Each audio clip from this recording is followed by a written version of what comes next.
Hello everyone. उम्मीद है आप सब बहुत अच्छे होंगे और आने वाले एग्ज़ाम्स की प्रिपरेशन अच्छे से चल रही होगी। जैसा कि आप लोग वहाँ स्टार्टिंग के थंबनेल पे ही देख चुके होंगे कि आज हम आरआरबी पीओ में जो भी इंटरव्यू में क्वेश्चन पूछे गए थे उसके बारे में बात करेंगे। तो बिना देरी के हम स्टार्ट करते हैं। मेरा रिपोर्टिंग टाइम था 1 बजे, लखनऊ में था। मैं इस बार यूपी से भरी थी, आर्यावर्त बैंक में था।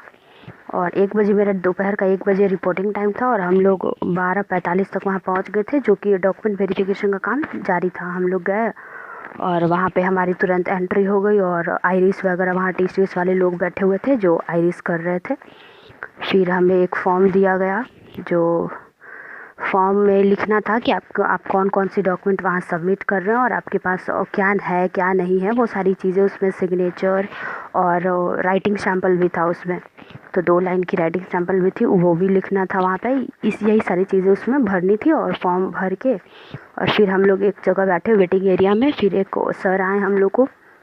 फिर उन्होंने पूछा कि पैनल नंबर 1 2 3 सबसे पूछा जा रहा था। फिर बाई पैनल 1 2 3 ऐसे करके फिर लोग कैंडिडेट को डॉक्यूमेंट वेरिफिकेशन के लिए आगे के लिए भेजा जा रहा था। तो मेरा पैनल नंबर 5 था, तो फिर हम लोग 5 में हमें ले जाया गया। तो वहाँ पे डॉक्यूमेंट वेरिफिकेशन 2 सर बैठे हुए थे और सर लोग डॉक्यूमेंट वेरिफिकेशन कर रहे थे। मैंने जैसे चेकलिस्ट का वीडियो बनाया हुआ है, उसी बेसिस पे मैंने अपना भी डॉक्यूमेंट सारा प्रिपेयर किया हुआ था। फिर हमारा डॉक्यूमेंट वेरिफिकेशन वहाँ अच्छे से कंप्लीट हुआ। सर लोग अच्छे से बारीकी से सब कुछ मिला के देख रहे थे। तो मेरा सारा डॉक्यूमेंट अच्छा था, मतलब रेडी था।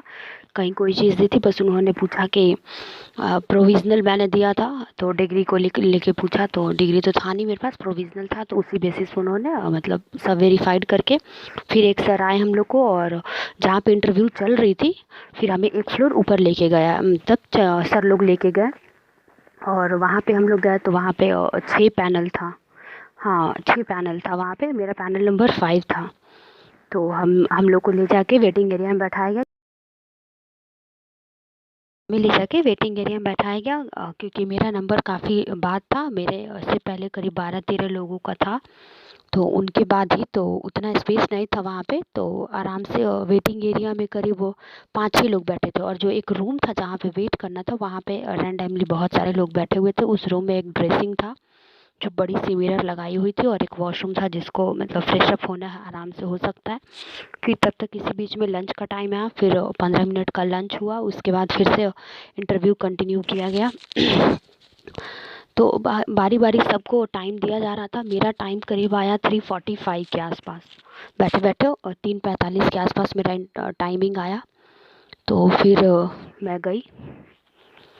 उन्होंने सबसे पहले, मैं आराम से दरवाज़ा खोली, सबको गुड आफ्टरनून बोला, क्योंकि मैं सोच रही थी कि अगर 4 बजे के बाद होगा तो गुड इवनिंग बोलूँगी। तो इससे पहले ही था मेरा, 4 बजे से पहले, तो मैंने गुड आफ्टरनून ही बोला। और वहाँ देखी कि 5 पैनल मेंबर बैठे हुए थे, 4 मेल थे और एक फीमेल बैठी हुई थी। फिर वहाँ मैं आराम से अंदर गई। सर लोगों ने बोला कि हाँ बैठिए, तो फिर मैं बैठी। फिर उन्होंने बोला कि हाँ पूजा, अपने बारे में कुछ बताइए। तो फिर मैंने बताना शुरू किया। जैसे ही मैंने जानबूझ के अपने इंट्रो में अपने शहर को थोड़ा हाईलाइट किया हुआ था, क्योंकि मैं सासाराम से हूँ। तो मैंने ऐसे बोला कि हाँ सर, मैं शेरशाह की नगरी सासाराम से हूँ। तो उन्होंने फिर शेरशाह के बारे में पूछा, तो मुझे थोड़ा रिलैक्स लगा कि चलो, मैं जो चाहती थी कि आप मेरे से क्वेश्चन राइज करो, उन्होंने ये काम किया वहाँ।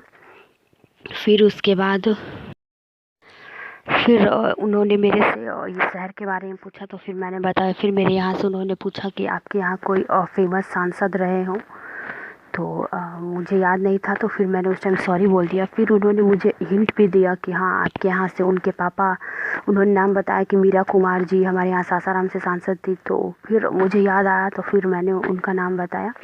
तो 5 पैनल मेंबर में से सिर्फ 3 ही लोगों ने मेरे से क्वेश्चन पूछा था। 2 लोग अपने मोबाइल में बिजी थी। एक सर अपने फ़ोन में कुछ कर रहे थे, और एक सर, दोनों लोग फ़ोन में ही बिजी थे। दोनों फ़ोन को ही देखे जा रहे थे कंटिन्यू, बस वो कभी कभी रैंडमली मेरी तरफ देख रहे थे। फिर मैम ने बहुत सारा क्वेश्चन, लगभग मैम ने ही पूछा 70%, बाकी का 30% बस ये दोनों पैनल मेंबर पूछे। बाकी के 2 लोग तो कुछ पूछे ही नहीं, बस बीच बीच में सर उठा के मुझे देख रहे थे। तो फिर मैम मेरे से पूछी कि क्या क्या सर, हाँ मैम ही मेरे से पूछी कि क्या पढ़ के आई हो, तो फिर मैंने बोला कि मैम बेसिक बैंकिंग। तो बोली कि सब तो बेसिक ही बैंकिंग बोल रहे, किसी ने एडवांस नहीं पढ़ा। तो मैंने कहा कि नहीं सर, मैंने भी बेसिक बैंकिंग ही पढ़ाई की है। तो उन्होंने पूछा अच्छा कुछ और बताओ, और क्या पढ़ के आई हो। तो फिर मैंने कहा कि सर गवर्नमेंट स्कीम्स। तो बोले कि अच्छा क्या, कौन कौन सी गवर्नमेंट, कुछ 2-4 एग्जांपल दो मुझे। तो फिर मैंने बताया कि जो जो मुझे उस टाइम पे दिमाग में क्लिक कर रहा था वो सारी चीज़ें बताई कि हाँ अटल पेंशन योजना, सुकन्या समृद्धि अकाउंट, जनधन अकाउंट, जीवन ज्योति बीमा योजना, ये सारी चीज़ें मैं वहाँ बताई।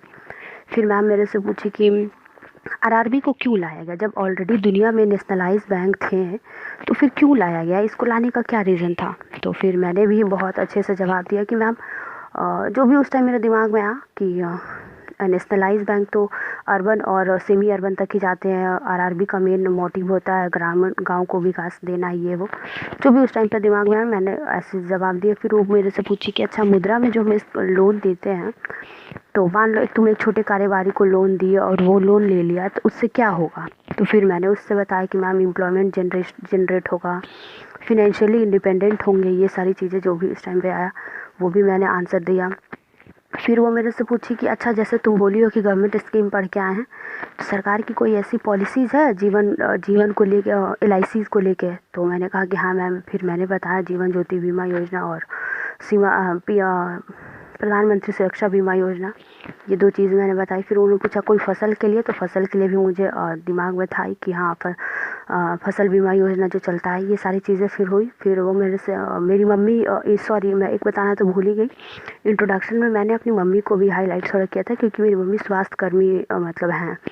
तो फिर उन्होंने बहुत सारी चीज़ें मेरी मम्मी से क्वेश्चन पूछा कि स्वास्थ्य कर्मी का काम क्या होता है, गांव के लोगों को कैसे जागरूक करते हैं, इनसे क्या होता है, और मतलब बहुत सारी चीज़ें, बहुत सारे क्रॉस क्वेश्चन थे मम्मी से। तो फिर वो सारा जवाब देते हुए करीब मुझे 7-8 मिनट हो गए थे।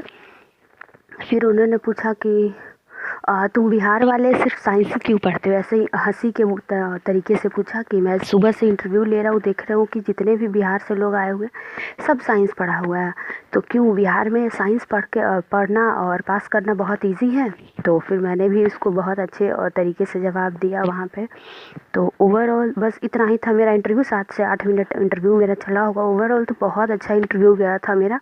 हो सकता है मेरे से ज़्यादा क्वेश्चन नहीं पूछे गए हों या फिर कुछ हो सकता है मेरे से ज़्यादा क्वेश्चन नहीं पूछे गए हों, लेकिन मैं सबको यही बोलूँगी आने वाले एग्ज़ाम के लिए कि IBPS PO का इंटरव्यू होता है, SBI PO का होता है, तो उन सब चीज़ों के लिए मैं यही पूछूंगी कि ज़्यादा माउंट एवरेस्ट टाइप की चीज़ें नहीं पूछी जाती हैं, छोटी छोटी चीज़ें पूछी जाती हैं। वो बेसिकली आपके बोलने की शैली, आप किस कॉन्फिडेंस के साथ बोल रहे हो, कैसे बोल रहे हो, ये सारी चीज़ें वहाँ पे देखी जाते हैं। मार्क्स का तो मुझे नहीं पता, मार्क्स आएगा तो definitely I will share with you. और बस इतना ही बोलना था कि आप लोग प्रिपरेशन अच्छे से कीजिए, मैं खुद भी अभी प्रिपरेशन कर ही रही हूँ, तो हम सब साथ मिल के प्रिपरेशन करते हैं और जो भी मेरे एक्सपीरियंस होंगे वो सब कुछ मैं आपके साथ शेयर करूँगी। और ज़्यादा कुछ तो नहीं बोलना चाहूँगी, ऑलरेडी करीब 7-8 मिनट की वीडियो हो गई है, पहली बार इतनी लंबी वीडियो बनाई हूँ मैं, तो